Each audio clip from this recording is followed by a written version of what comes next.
fọ́ọ̀mù ìdíje oríire. Ẹ̀yin tẹ́ bá ní ẹ̀bùn ijó jíjó, orin kíkọ tó jẹ́ ti ìbílẹ̀ tó jẹ́ ti àṣà, ẹ wá gba fọ́ọ̀mù kẹ́yìn náà wá díje.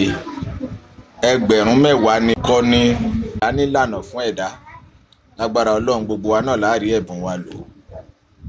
080 75 21 46 40. 080 75 21 46 40 ní ojú òpó tí ẹ máa pè wá sí. Òun náà ni WhatsApp nọ́mbà wa.